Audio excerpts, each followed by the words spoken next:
Hello, YouTube, and welcome back to another book review from me, your host, Logan Albright. And today is the first book review of my favorite month, October. I'm wearing seasonal orange. As you can see, it's going to be a beautiful month. And for this month, I have decided to devote my channel to reviewing collections of horror short stories.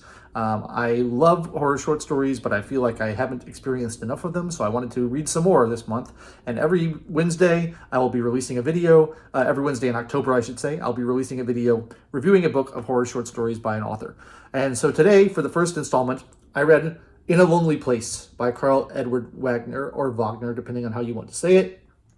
Published in 1983, collected from stories written the previous decade for the most part.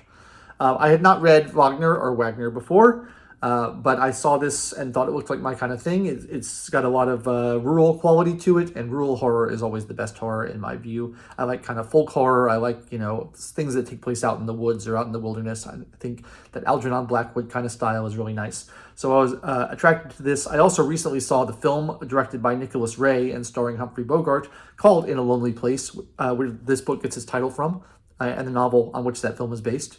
And I really liked it. So I thought I would enjoy this. And in fact, I did enjoy it quite a bit. It contains 8 stories, and I would say all 8 are good. I would say about 4 of them are really good, and I'll talk about a couple of them. Karl Edward Wagner he didn't write too much. He died fairly young. He wrote a couple of novels. He mainly kind of wrote like dark fantasy stuff. A lot of his stuff was set in Conan the Barbarian universe by Robert E. Howard. But he did a couple of collections of horror-themed short stories, and I think this is his second collection that he released.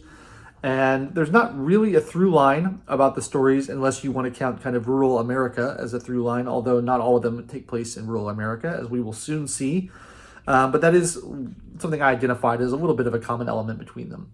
The first story in the collection is my favorite in the collection, and it's called In the Pines, and it's got this beautiful mountain cabin setting, and it talks a lot about the whispering of the trees and the mysteriousness of the fog on the mountains and nature out there being isolated and lonely out in a beautiful wilderness landscape. It's a ghost story, kind of a classic ghost story, about a man and his wife who go out to this cabin after their life has sort of fallen apart for various reasons.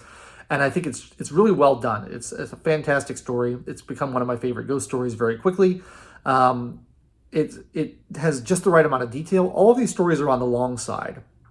When I say short stories, they're not like 5 pages. Most of them are like 30, 40, almost 50 pages sometimes for these stories. So they're kind of on the long side of short stories.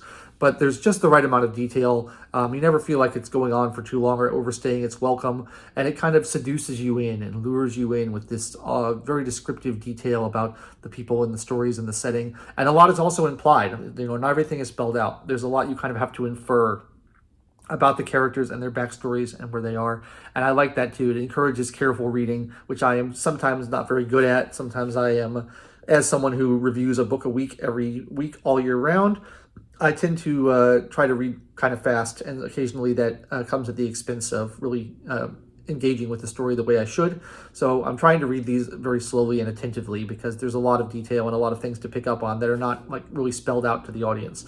And I think that's something that's really crucial in horror, is to leave things kind of on the sidelines, on the boundaries of the story that you kind of pick up subconsciously, that you don't really have spelled out for you, and that makes it creepier and eerier. So I love that story In the Pines. I thought it was a beautiful ghost story, and I love like classic ghost stories anyway. I think those are like, there's a reason that's a classic genre. Like monster stories and serial killer stories are all well and good, but there's nothing that beats like a great ghost story. And there's not very many great ghost stories, really. A lot of them are pretty hacky. So when you come across a great one, it's really nice. And I really like that one. Another story that I really liked, and this is a very famous one. It's among his most collected and most talked about short stories. It's called Styx. And Styx is rumored or thought to have been one of the inspirations for the film The Blair Witch Project, which I quite like. Again, it's that out in the woods, mysterious thing going on, crazy hermits, old religious rites, witchcraft, backwoods magic, that kind of stuff. I love that kind of stuff. And so Styx involves someone who happens upon, he's an illustrator for horror magazines, in fact, and he happens upon all these strange altars and constructions of sticks being arranged in the woods, and he doesn't know what to make of it, but it kind of infects his consciousness, and he starts drawing them in magazine articles for his illustrations. and it has sort of a Lovecraftian feel to it. One thing I'll say about Karl Edward Wagner is that he wears his influences on his sleeve, and I don't think that's a bad thing, but it helps if you have read some of these authors that he's clearly drawing from. Styx has a very Lovecraftian feel, especially towards the ending, dealing with the old gods and the old religions, and also that kind of, backwoods New England that Lovecraft loves to write about. He's clearly very influenced by that. And Styx is very unsettling and creepy. I read it out in the woods. I went for, not very far out in the woods. I live in a city, but I went for a walk last weekend, and I went out and found this kind of woodland park it's a little bit isolated. And I sat down by a stream and read this story, and it kind of made me creeped out, being out in the woods like that and reading that story. So very effective. Styx was great. Really loved that one. The third story that I really liked was called, and this is another one where you can see his influences being worn on his sleeve. It was called The River of Night's Dreaming, which is a line taken from the Rocky Horror Picture Show, one of the songs in that. And there's actually two stories in here that reference the Rocky Horror Picture Show, so you can tell sort of some of his influences there. And it deals with a woman who's escaped from prison after a bus crash, and she has to swim to shore through very difficult circumstances, and winds up in a mysterious house with an old woman and a maid who are kind of taking care of her and nursing her back to health. But things are not as they seem. Ooh, it's very dreamlike. It's very nightmarish. The opening section, dealing with kind of the escape and the swimming against the current and trying to make it to the city, is very frightening. I found it's very vivid. It paints a real good picture of that kind of like straining against the current of when you're swimming and you don't know if you're going to make it, and how things don't seem to get any closer. You're just going towards them and towards them and towards them, and it seems like nothing ever gets any closer to you. Everything remains the same distance. That was really effective, and then it gets really twisted towards the end and really great. And the thing about that story is that it references the famous, highly influential story, The King in Yellow by Robert Chambers. And I've reviewed The King in Yellow and the collection that contains it on this channel a long time ago. You can go back and find it in the channel if you're interested.